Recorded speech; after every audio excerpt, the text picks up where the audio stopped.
FIU. Welcome to the FIU alumni in Washington, D.C. network and friends, of course, and those even that begin as friends end up thinking they're alumni, and we love that as well. But Neri Martinez is the epitome of one of those individuals that is always looking to mentor the next generation, that is always looking to give straight advice to colleagues and counterparts. I've appreciated a lot of that insight as we go about our job. Has been a loyal FIU Panther through and through.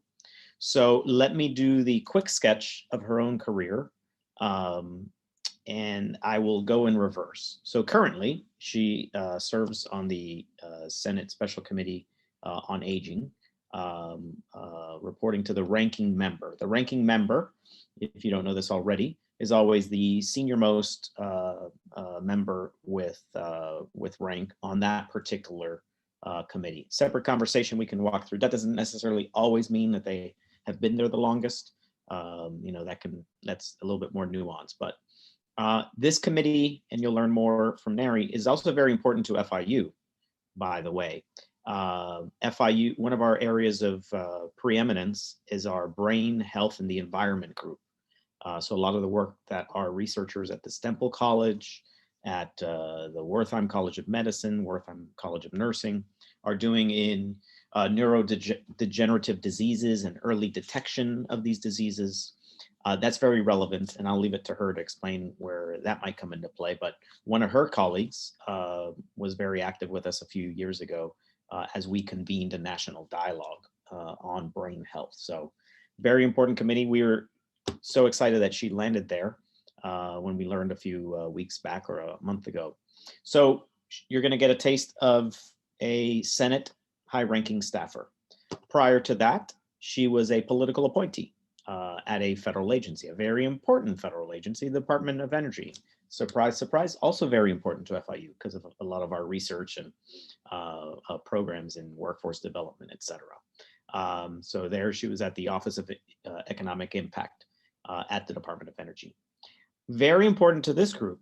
Neri has had years, better part of 12 plus, maybe close to 15, in the trenches of political campaigns, and in particular on the Republican side, but very in particular, and at some point in this conversation, because so many of you are going to be looking to delve into politics or volunteer if you don't run, really laying the groundwork across the country with key state parties. So she was leading the Republican State Leadership Committee's Future Majority Project. Regardless of your political stripes and leanings, this was a historic year for the Republicans, in particular, in picking up new diverse members and women. I like to think that the work that Neri did for the last 10 years helped plant a lot of those seeds. And prior to that, she's also worked campaign work in North Carolina in the 2012 election, et cetera. But I will end with when I met Neri, which is also a special DC experience, back when we met in person and attended receptions. Simply wearing an FIU pin at the rooftop of a building where someone was hosting an event that featured Senator Marco Rubio. And it was that FIU pin that brought the attention of one Neri Martinez and probably asked, well, oh, you go to FIU? You went to FIU? And the rest is history. So I'm pleased to count on Neri as a close friend, one, but as a great supporter of FIU. And I know that during this session, she'll give you a taste of what it's like to be a congressional staffer, advice for you as you begin your careers, and also the importance of her committee. Neri Martinez, you're on. Great. Thank you, Carlos. I don't remember how we first met, so this is a good reminder. And actually, Neri, I'm sorry. Let me interject. After you maybe do some intros, we have one of our amazing students, biomedical engineer, believe it or not, Made, is going to be helping moderate a discussion and following up with you. But so Made, I don't know if you had an initial cue up first, and then we can get it to Neri. No, I just wanted to actually, hi, Neri, this is Maida and everyone. Carlos, well, I had all this bio that you probably don't see because Ah, Rebecca, but I was going over all your bio this morning and I was searching every single one of these titles and all of these scholarships and the agencies and everything. So I had like a half an hour of education on just your bio and where all of this is coming from, which Carlos just pretty much mentioned it in a very in a way that the message comes through much more clear than if I was reading it off this page. The only thing that I want to wrap up is that from what I see here, I don't know you personally, but I do believe that you should have a really good perception. I would call it probably from your background, extraordinary perception on leaderships and especially everything that is connected to diversity and inclusion and how we can move it forward. So just that note, nothing more. Pretty much everything was covered and I'm so glad to have you here and thank you for the opportunity. Thank you, Maide. Yeah, so it's a pleasure to speak here to FIU. I am an alum, a double alum. So I did go to FIU for my undergrad, International Business Honors and Political Science. And then I went back to FIU last year during the pandemic. I found myself with nothing better to do. I'm just kidding. I really wanted to pursue a certificate in cybersecurity, and actually FIU School of Public Policy provided the best one. I was focusing on master's at Fletcher at the time, and my focus was on China and Latin America. And the FIU Cybersecurity in Leadership course out of the School of Public Policy, which our mutual friend Brian Fonseca dutifully leads, is focused on Latin America as well and is in conjunction with OAS and the UN. So it was really a perfect place to do a certificate. So I'm just going to make that plug for executive or extending education at FIU. I found was really kind of like a highlight of the COVID year and being able to do that. So I'm a double alum of FIU. And I'm very proud, Cuban American from Miami. I know when you speak about diversity inclusion, it's actually kind of funny because, people, ask me a lot about that. And I've been all over the country. I've probably done recruitment, political recruitment or operations in 35 states. And in most of those states, I am classified as a minority, or of a diverse community. But in Miami, I am not really. So that's, and I know all of you relate, but I think especially, I say to myself, look, Miami and FIU is the sort of place where it's a microcosm of America, but a part of America that is very unique to the country. So I'm very proud to be part of that community, and FIU well represents this community.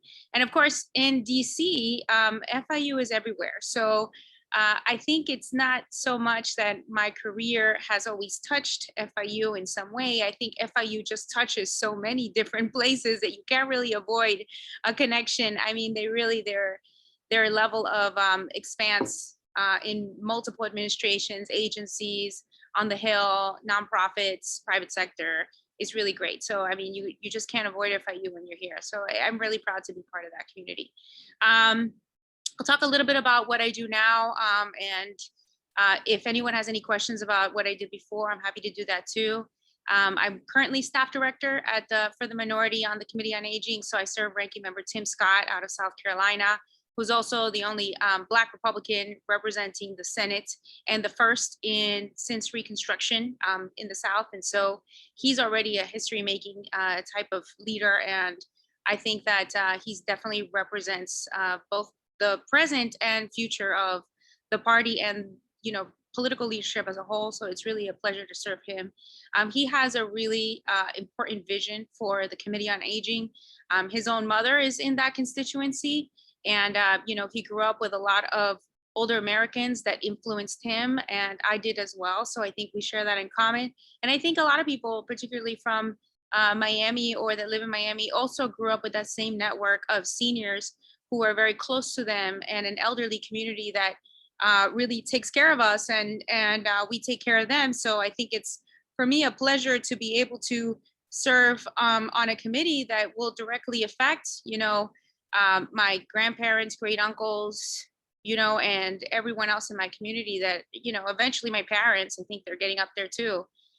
So that's really an honor. I think that there is Also a lot of opportunity to discuss aging issues in the long term. Obviously, right now, the response to the COVID-19 pandemic is top of mind for the aging because of the vulnerabilities that they have, both with the pandemic, receiving vaccinations, disparities among different minority groups or rural versus urban groups. And so I think there's a really important, part that the committee can play in addressing a pandemic that has hit this constituency harder than many other constituencies.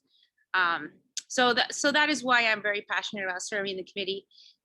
Related to some of the other things that I've done here in DC in my career, I think serving in the administration was also a great honor. I worked in the diversity office at the Department of Energy, and they did do a lot of work with FIU.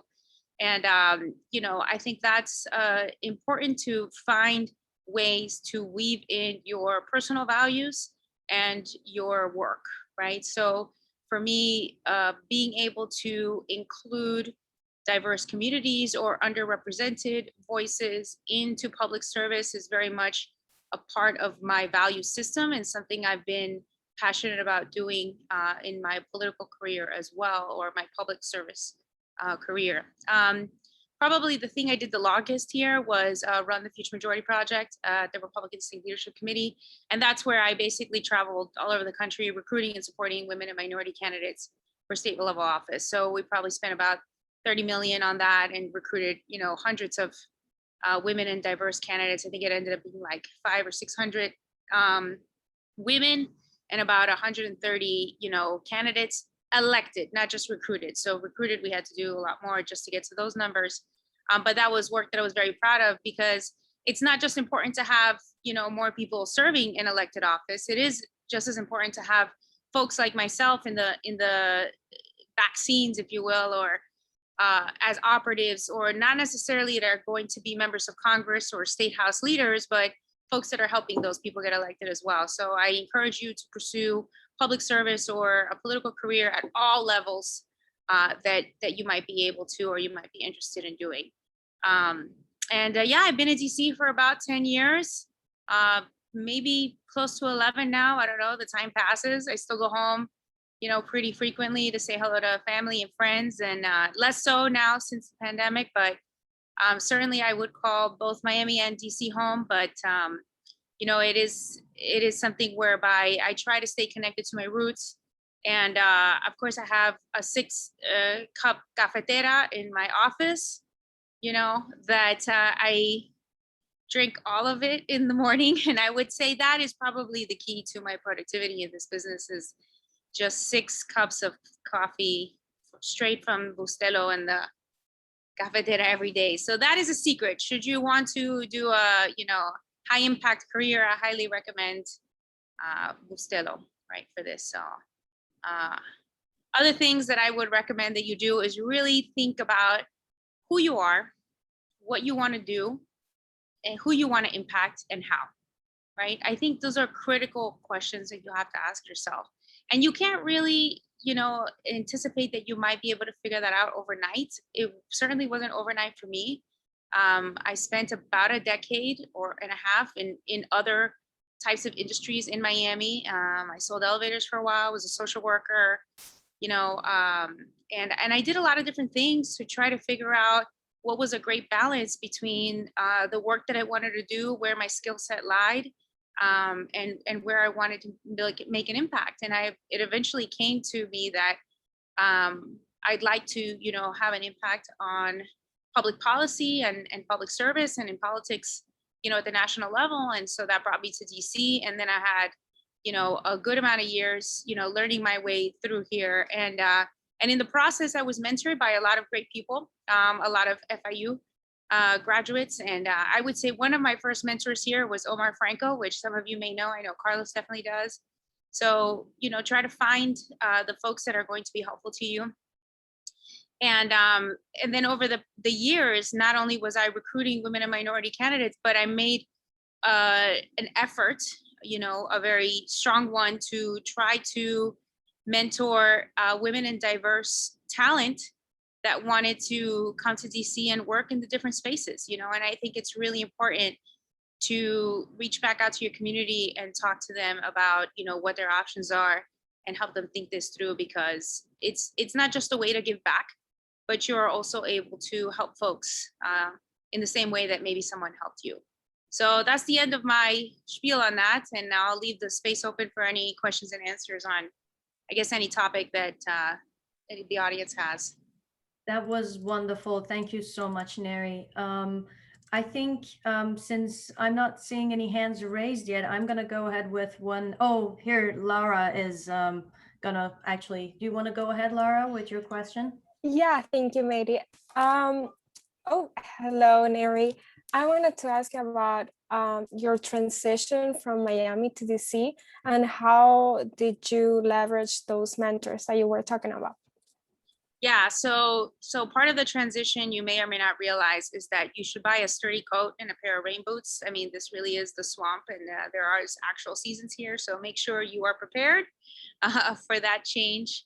But in all seriousness, I would say it was not as easy a transition as I imagined it to be. I tend to be a very adaptable person, like someone that just jumps into a situation and adapts fairly quickly, to that culture, if you will, But it was a little bit different because it was both a change of scenery in terms of the city and in terms of a career. So it was a whole new network professionally, a whole new network personally, a whole new city, and a whole new way of, approaching your place in it, right? So it wasn't easy. And I did have some good mentors. I had some people that talked to me about what the transition is like and what I should look out for, what I should take into account. I didn't have as many mentors as I think some other folks had, if they had come up with someone, if that's, you help somebody run a campaign or something and you come up with them, or if you've been longstanding in politics or in policy work in your home state and then came over. It was a little bit longer transition for me. And one thing I did realize over the years is that a lot of the advice I was given was very good advice, but not all of it registered in the same way. Not all of it registered at the same time or at the same level, because people were giving me excellent advice, but without having actually put the time in and understood what I was doing, it didn't register in the same way. And I think that's true of all advice. Like, your parents give you a bunch of advice when you're a teenager and you're like, okay, but it doesn't actually register until you become an adult and you're like, oh yeah, okay, now that makes sense. I mean, it's the same when you do a change in career. People that have been in that business or in that career for a really long time will give you good advice, and you kind of just have to sit on it, and think about, well, what does that mean exactly, and how does it apply to my situation, and what do I do with this information? But so I would just keep a running log of all the advice people give you, and eventually all of it will come to make sense. And then you will have advice to dole out to others, but that does take time, Thank you. Thank you so much. And Neri, I have a question I wanted to ask you. I was reading, as I was mentioning, that I read your bio was saying that you are on the board of directors of Right Now Women PAC, member of Hispanic Lobbies Association, Millennial Action Council, DC Young Republicans, GOP, Maverick PAC, Running Start. So that's a lot of leadership experience. And I was wondering, just personally, how would you consider a leadership personality to be successful? And what would you need for a leadership personality, especially from a woman in this society, to be successful? Yeah, that's a good question. I want to caveat by saying some of those groups I had to pause, if you will, being on the leadership board of, because when you work in the administration, it's something just to keep in mind for all of your futures. If you work in the administration or if you work in the Hill, you have certain restrictions about different leadership roles, but certainly I've been affiliated with all those organizations, and I was able to do a lot of mentorship as a result of my roles there. I've always approached leadership. I think it's both instinctive and something that you train for. like any skill, like any talent, you know, you have a natural ability for some things, but that will only take you so far. I mean, you really have to refine your leadership brand and refine your leadership style, you know? And this is very concrete. This is really important. I mean, I get asked in interviews, right? What is your leadership style? And I have to have an answer for that.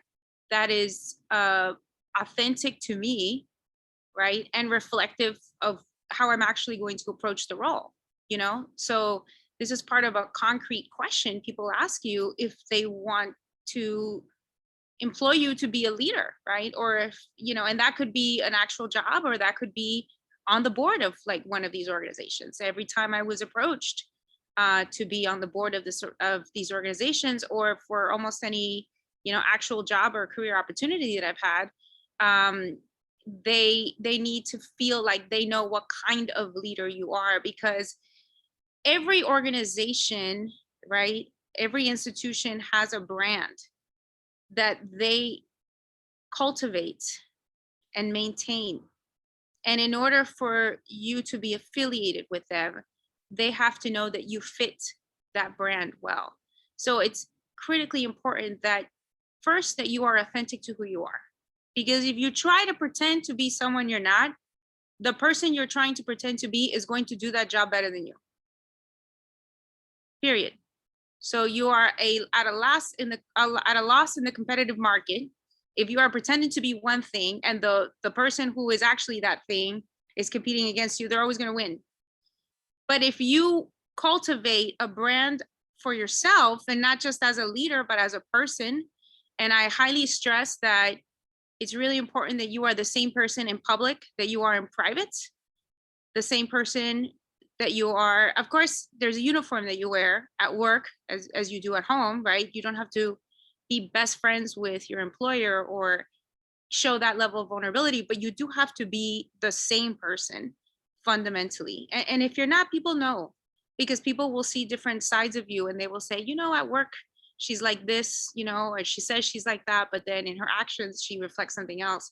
People will notice that, and then they won't trust you. They won't know who they're dealing with. So it's really important that you are authentic to who you are. You know, I prefer a bold and honest approach in my leadership. That doesn't mean that it's the best approach, you know.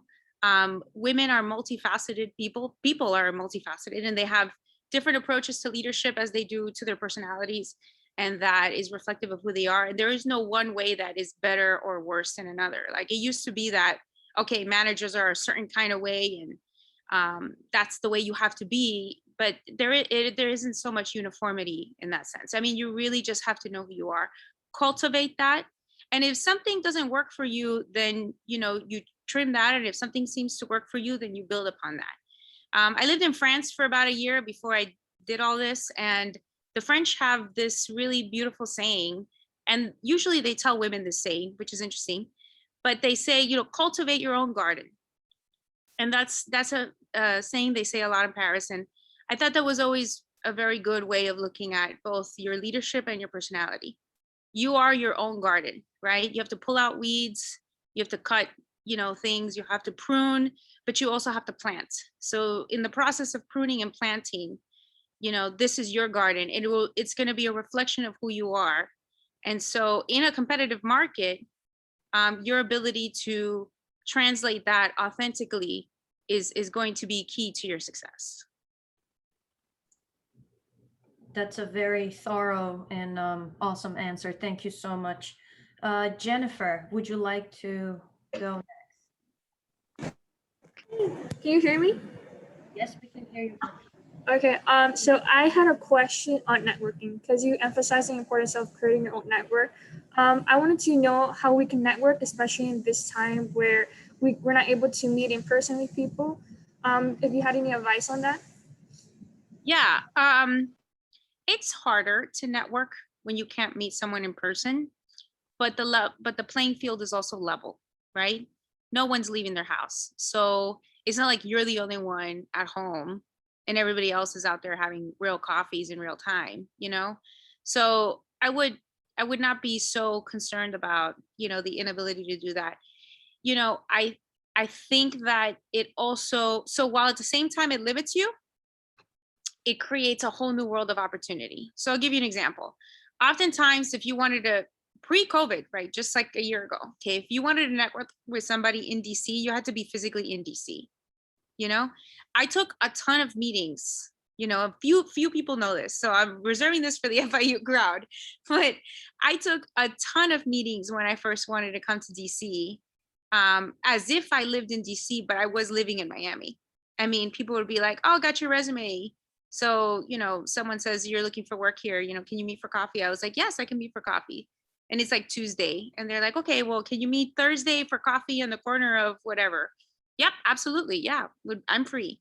But I was in Miami. I had to get a flight on Wednesday and come in and like show up for coffee like it was no big deal. But I took a flight for that coffee. Okay, that's, you know, because they wouldn't take you seriously if you weren't going to meet in person.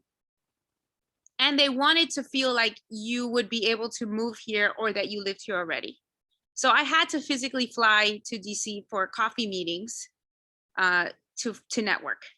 But now, because nobody is doing that, it may be more difficult to connect virtually, but there is no need to physically be somewhere. So if you wanted to network outside of your state, outside of your city, you can.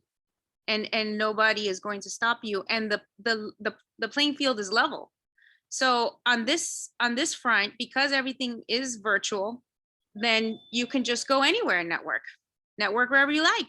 Network in Japan, you know, I mean, in Europe, network in Brussels, network in Australia, network in Chicago, because now you can, and people will take those meetings, and they're not used to meeting in person anyway. So think of it as an opportunity to build a broader network in a more egalitarian way. And don't think of it as, you know, missing out on the in-person, you know, sort of dynamic.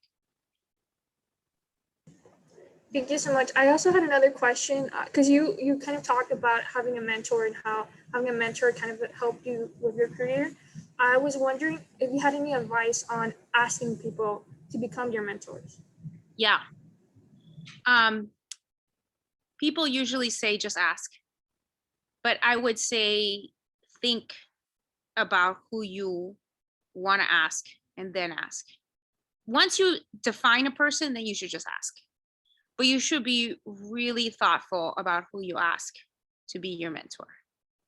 Think of it as, okay, you have your garden, you're cultivating it, you're pruning, you're planting, you go through different seasons, you keep looking at this garden, and you're like, you know what, this garden really needs like roses, but I've never planted a rose, I don't know anything about roses. Let me go find an expert on roses, you know, to help me plant this thing. So that's how you pick a mentor. You think exactly what do you need this person for? Number one, because they have a limited amount of time. And if they want to be helpful, then you need to be very clear on what you want from them so that they can just do it for you, right? You can't expect them to think for you what you want. You have to know what you want. And then you have to know who to ask for it from. So pick your mentors wisely. Think about all the people you network, coffees, virtual coffees, phone calls, take a bunch of them, but don't ask all of them to be your mentor. Think very clearly about who do you want to be in 5 years? Who do you want to be in 10 years? Where do you want to be? If you find someone that is where you want to be or is who you want to be, then ask them to be your mentor and have a direct ask for how they can mentor you as well. Thank you so much. Thank you, Neri, and thank you, Jennifer.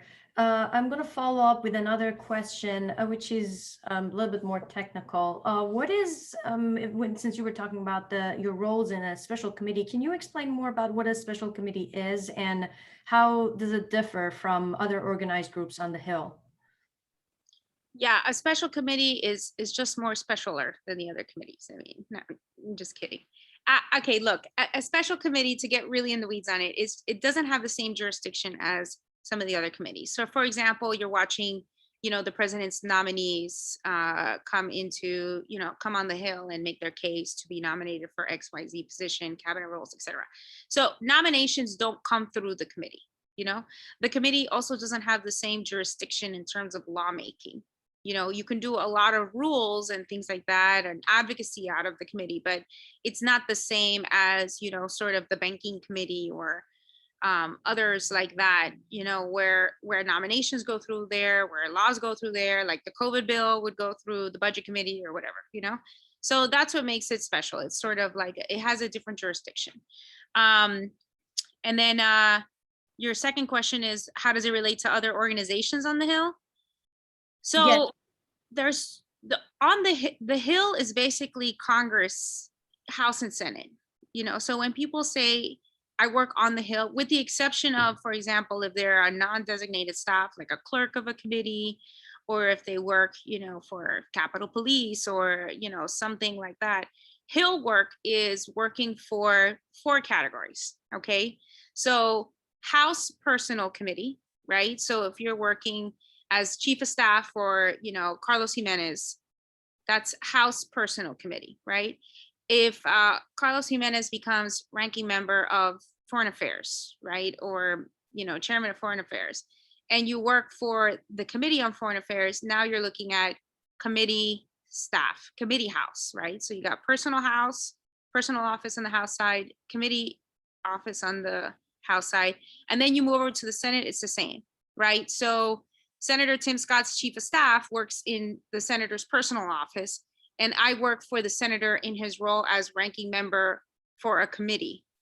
And that's the difference between us. So when you think about working on the Hill, or when people say Hill work, they mean personal house, committee house, personal Senate, committee Senate.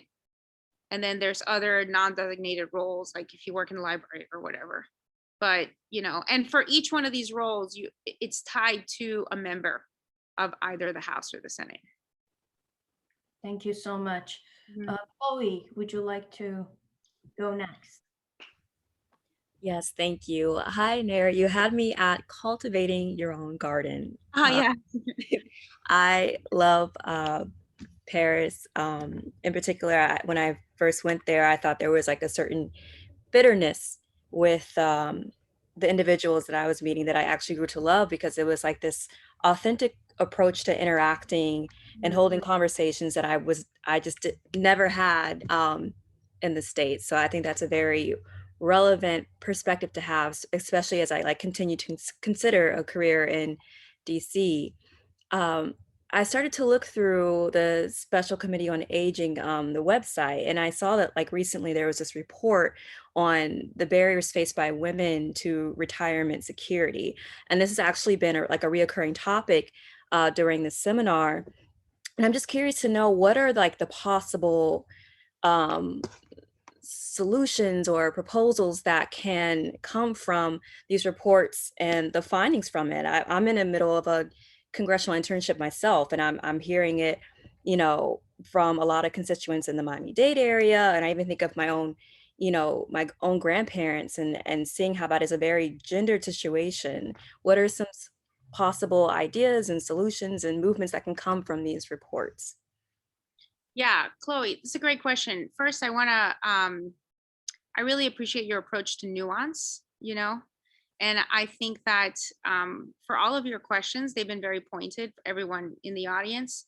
And it's a good observation about the French. I actually learned a lot from them in terms of communication style, but the nuances of these types of policies are really important, and nuance is really important in general. So it's good to always think about how policy impacts people, right? If you don't fundamentally think about people and you want to work in policy or in politics, I think you're on the wrong business, right? I mean, things are not just technical. It's about how do these laws, rules, reports affect the voter, the common person, the person, right? Like the American people. it's fundamental, but people tend to forget in the minutia of things, you know, that policy and politics affects people more than anything. And to your point, when you have a committee like aging, you know, which doesn't have the same jurisdictions, right, which isn't like a lawmaking committee, you know, you think, well, how can you influence policy, right? So reports are one of the ways that special committees influence policy, because they produce reports, they have hearings on topics, they produce reports on topics, and now there is research for a committee like HELP, right? Health, Education, Labor, and Pensions, to look at this report and say, ah, I didn't know that. Oh, how interesting. Oh, this is an issue we should cover. And now they have the ability to make laws. So they may look at a report, right, that the aging committee has produced, either in the majority or the minority or joint, and they may say, oh, well, we hadn't considered this nuance related to older Americans in particular, like drug pricing reform. There was a report that I read on that. And then other larger committees may say, oh, we should consider this topic. We can put a law on this committee for it. And if you can't convince other committees to pick up on stuff that you're producing, you are at least informing stakeholders, right? Like, you know, associations of, you know, aging councils in different countries, I mean, different states, right? Or major organizations like AAAs, which were created after the Older Americans Act, or ARP even, or, you know, you're informing different organizations and different stakeholders and even other policymakers about issues affecting aging, you know? So they will know that the aging committee produces material, hearings, reports related to older Americans. And so whenever somebody is looking for information on that constituency and has the ability to actually propose a law that affects seniors, they can turn to the committee for relevant information and data. Thank you for that. That it was just a really nice explanation. Like it definitely was, I was able to grasp that. Thank you. Thank you, Chloe and Neri. Is there any other questions before oh yes, Maureen, please go ahead. Okay. Hi. As the historian of the group, my question is, what comes first, the chicken or the egg? Do Congress people, do people in government look out for the needs of seniors, or do the seniors have to ask for them first? I'm thinking back to the 1970s when Maggie Kuhn founded the Gray Panthers because she was forced to retire when she was 65, but she wanted to continue working, and she was still, still felt like she could go on for, much longer. So again, what's the chicken or the egg? Do politicians look out for seniors, or do seniors have to make a fuss first? Yeah, I guess that question could apply to almost anyone in the business of policy making, right? Do politicians come up with these ideas of their own, or are the constituents informing them about what's important, So in terms of the chicken and egg scenario, I mean, it's hard to really answer that question. I would consider, the aging committee like the farm, right? So if you're looking at what comes first, the chicken or the egg, well, neither, if you don't have a farm, right, to raise the chickens and for the chickens to produce eggs and so on and so forth. And so the cycle goes, right? So you have to foster an environment whereby both chickens and eggs can flourish, right? So a really good leader, right? And I would, fervently argue that Senator Tim Scott is someone like that in South Carolina.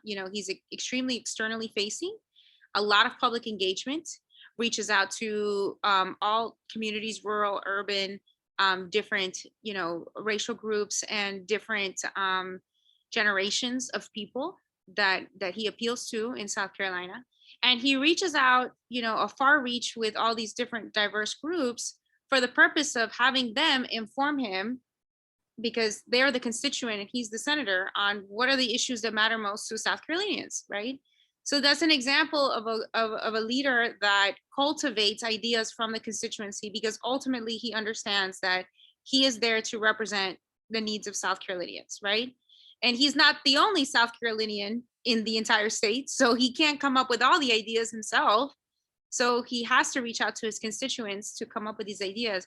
And then on top of that, I mean, it's kind of like his job, right? He represents these people. So these people inform him, right? And then he leads on those issues. And that's how it should generally work, you know, for good leaders in general. And I would say in that light, right, when you have a leader like that, then you have the aging committee, which can function like a farm that cultivates both chicken and egg relationship, you know, and in that healthy balance, you produce ideas, you think about innovative ways through your policy experience, you know, through hiring very talented, you know, staff with different diverse views to think about how to best serve a constituency. But you listen to the constituency, you have to listen to the people to see what it is that they really need. So I would say it has to be both for it to be effective.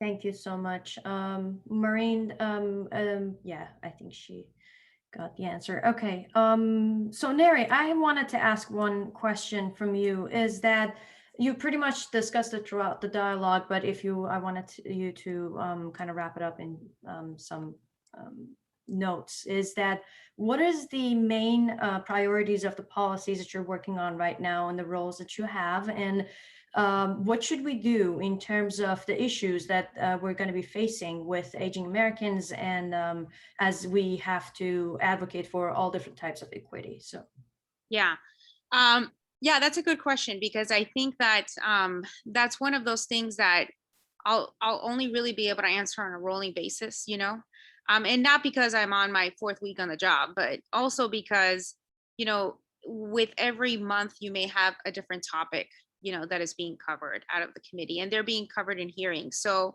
look out for that. If you know, when we finally announce our first hearing and every subsequent hearings, if you're interested in following hearings, you can watch them on C-SPAN or C-SPAN 2 or wherever they air the hearings. And we also have a Twitter account that we just opened up. So we'll be advertising that at Senate Aging GOP. But I say that because I think the topics could be a range of different topics, you know, in this Congress. Last Congress, they covered drug pricing reform. They covered different forms of economic security, but they didn't anticipate covering COVID-19 until May, right? So, and this is why this being one of the most important issues for seniors right now was not something that even a year ago, the Senate Committee on Aging understood that we needed to cover on a regular basis. So I think now with the ability to get vaccines, certainly you're going to continue to monitor and track, you know, how the pandemic affects seniors, and then, you know, vaccine distribution and other issues that seniors are dealing with because of COVID-19, isolation, you know, the ability to access different healthcare treatments or reform telehealth has been really big deal because a lot of seniors are quarantining, you know, and you're also going to see issues related to economic security of seniors, you know, for Medicare, Medicaid. Other major issues that I think both parties have really looked at has been frauds and scams. You know, there's lots of investigations of frauds and scams against seniors that, you know, we have to continue to track, you know, that aren't related specifically to COVID-19, but I think those issues related to COVID-19 are probably going to be top of mind. And then we'll go into others. You know, the senator's been very, very vocal on the issue with nursing home inaccurate data, you know? And so it's like, right now you have to deal with the issues that are most related to the pandemic, because the pandemic is disproportionately affecting seniors.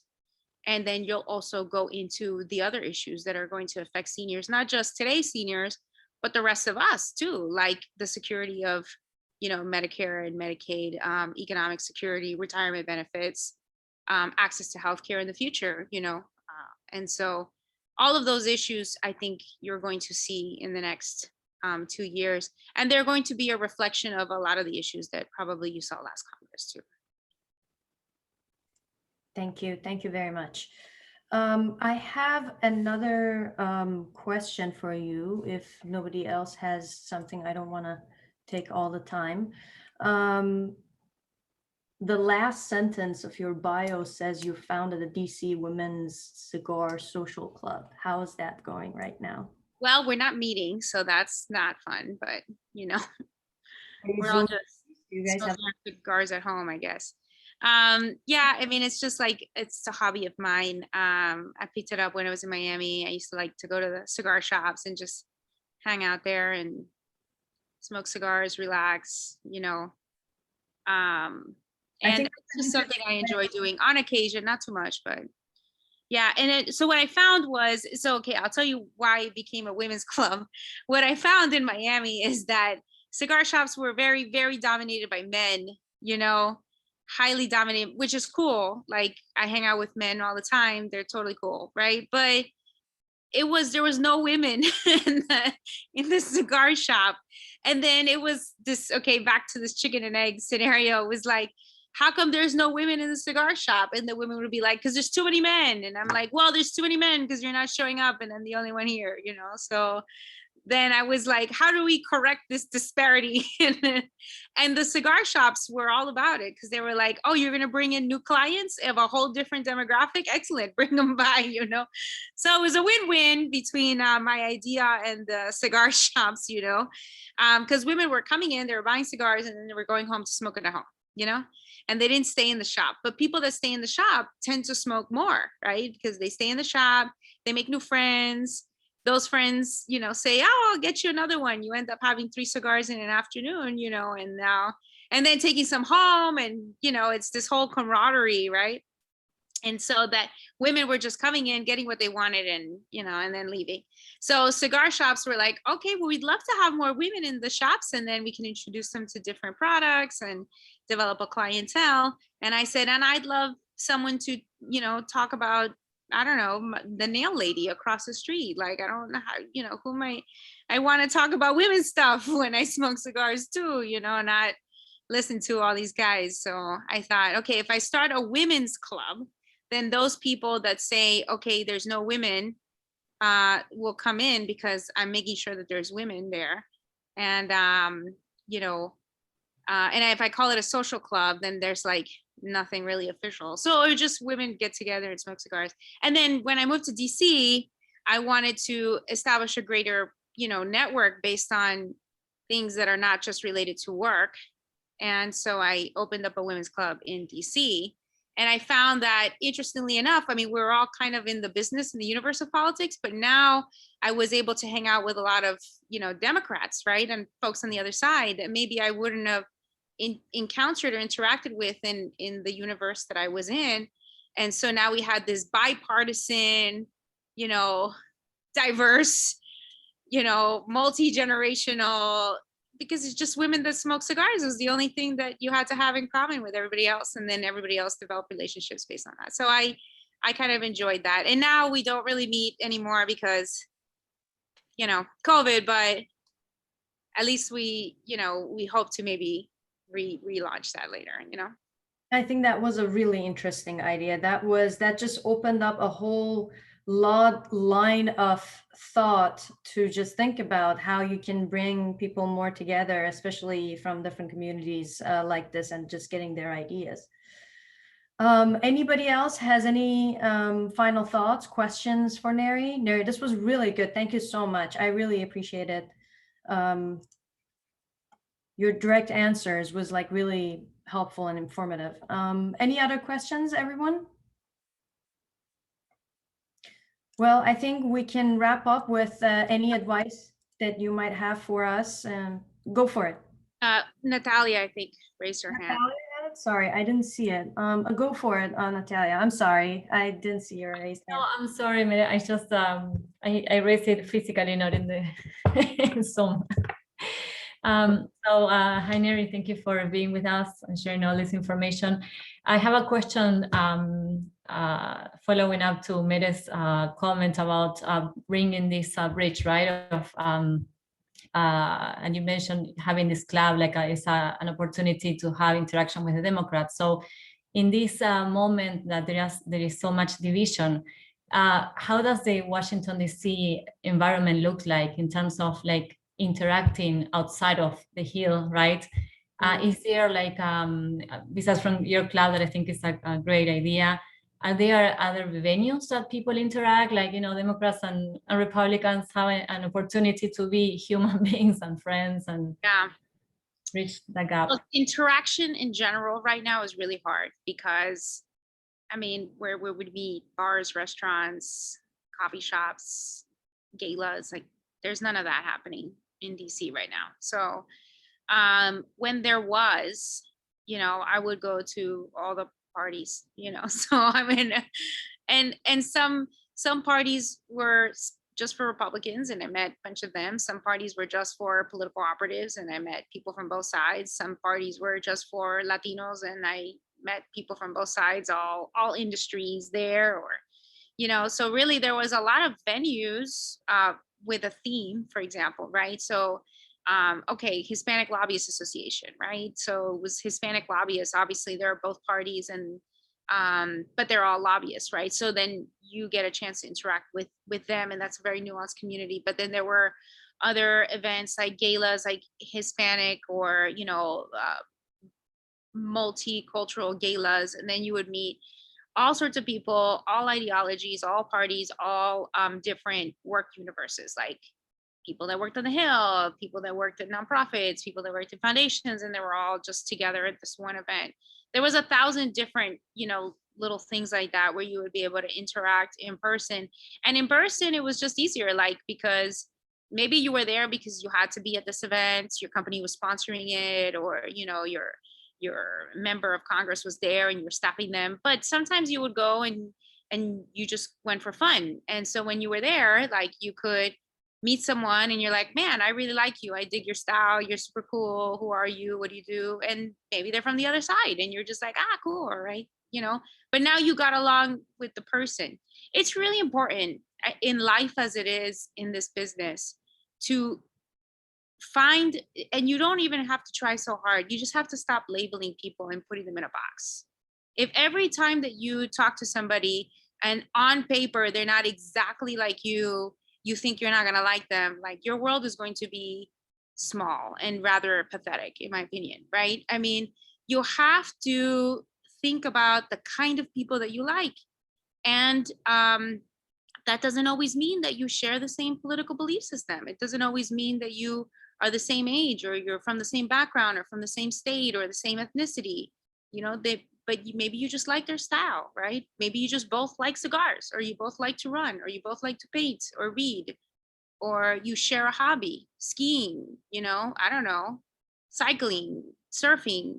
I mean, sometimes you're just like, okay, if you're a surfer, maybe you just like to hang out with other surfers.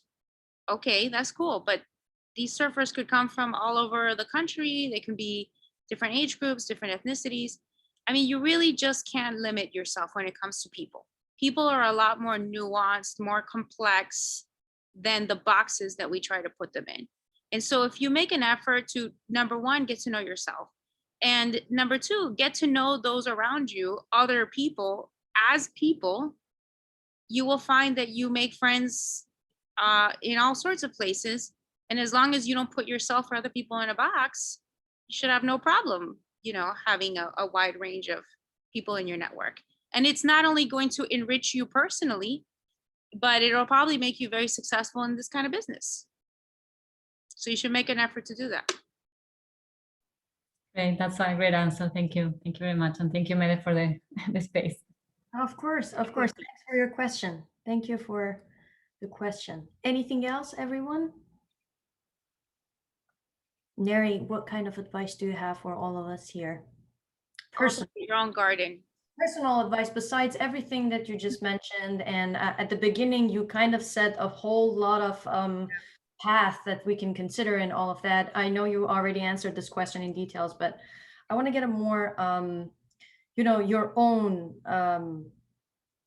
and you said the same thing, be authentic. Okay, so and you said you like the approach of boldness, and besides that, I'm just wondering, what is it for you personally that thing makes you authentic?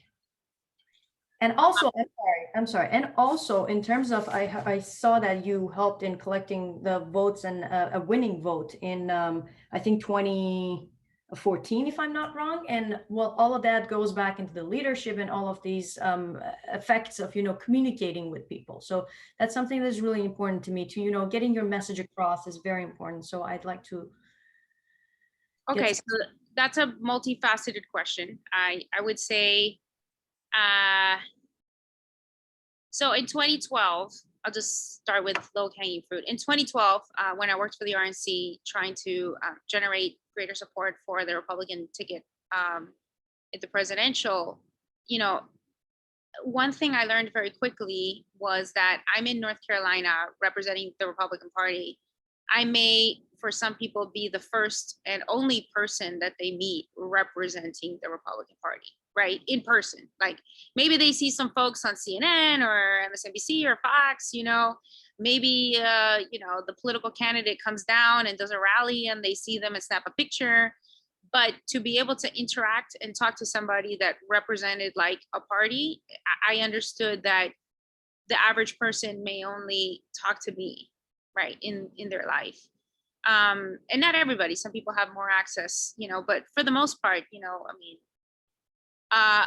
every time that I interacted with somebody, I knew that they were going to, I was going to be a reflection of the party and the party values, And anytime somebody said, well, the party this and the party that, I was very clear. I was like, look, I am the party. So, if you like me, then, buy this product. Here's the thing. And a lot of people I interacted with were already, conservative, or they just wanted to know about the candidate.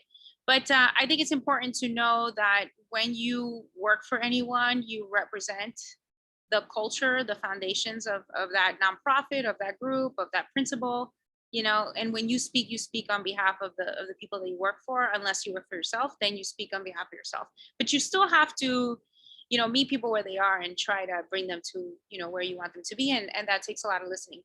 So communications are about listening, and then responding appropriately. The other question you had about, what are final thoughts? I like the idea of cultivating your own garden. I probably will cultivate my own garden for the rest of my life. I'm constantly evolving, but trying to stay true to what I'm trying to create in my own life for myself, personally and professionally. I think it's a good philosophy. But particularly for women, and I know there's a few men on here. I haven't seen too many, but I will say that for women, it's really important to not just be your most authentic self. And I've been in male dominated industries my entire career, right? And I'm always going to be sort of the different one in a lot of spaces, and that's okay, because that distinguishes me. And you should utilize your differences, your quirkiness, your nuances, your personality, your story. You should leverage that, and you should understand how that is valuable to wherever you want to be. And be your most authentic self. And then don't be afraid of your own ambition. Use your authenticity to get yourself to where you want to be, and everybody has a different path, but don't be afraid to be ambitious in that path. That's beautiful. That's just beautiful. Thank you so much. Thanks, Neri. Any other questions, final thoughts before we wrap up? My usual final thought is true here right now, which is thank you, Mata, for a great job moderating, weaving in your own questions, your peers' questions, and getting some fantastic content and inspiration out of Neri. Thank you for the opportunity. And thank you, Neri, as well, for accepting Carlos and I's invitation to do this. It was great for me to be also exposed to what you're up to in your current role, and we both congratulate you and wish you the best in this new-ish endeavor that will continue following, and glad to support in any way. Before we leave, actually, Neri, I didn't answer you before the session, but might as well answer the question you asked me as you were arriving.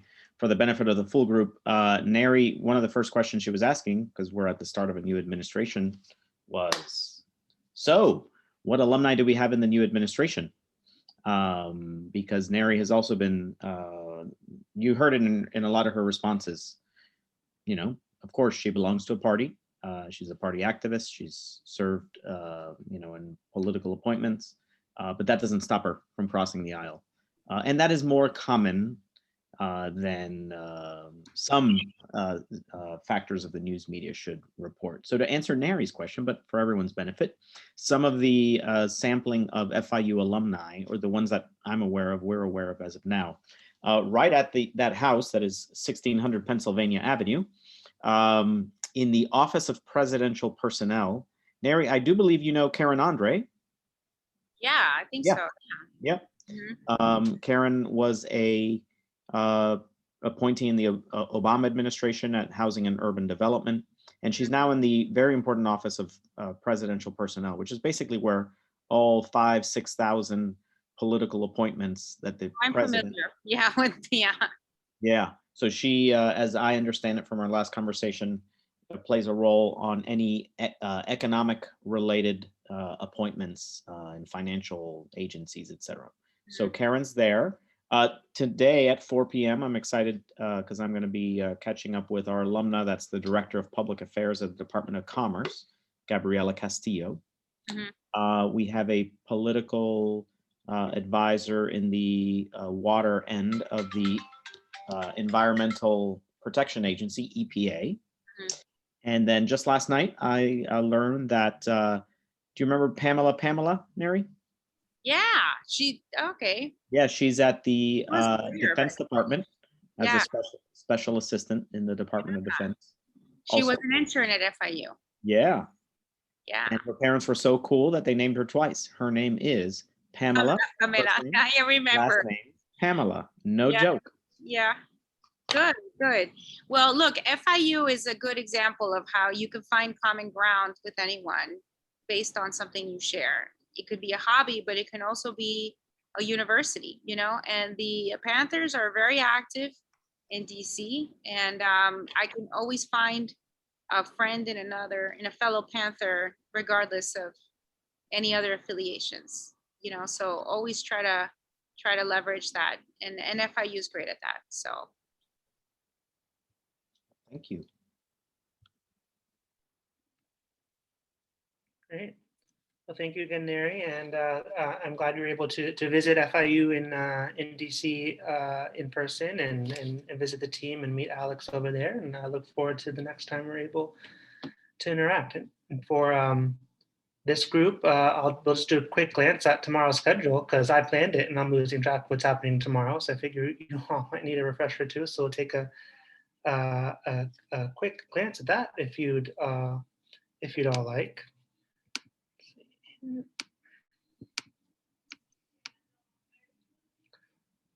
All right. So, and a lot of this was added.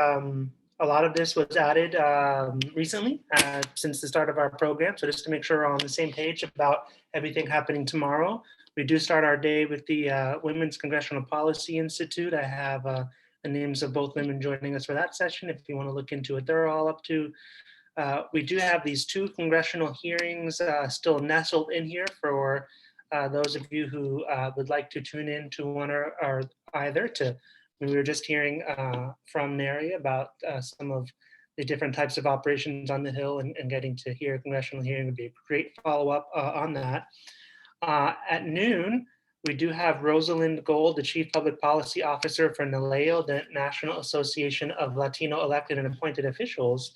And I do have a minor update on that, which is that session will be moderated by an FIU alumnus, Lucas Cabral, who also works at NALEO. I thought that would be a neat way to introduce you to another DC-based Panther who would be able to lead that conversation with his colleague, Rosalind. And you can maybe hear a little bit about how he ended up at NALEO as well. If you've been following the group chat, you know that the third wave visit is still on, though Lene has been swapped out with another individual who is in charge of higher ed policy. I'm excited about this because you all are in higher education and know what everything from financial aid to the quality and accessibility and affordability of your education affects you. So you'll be welcome to bring those sessions in there.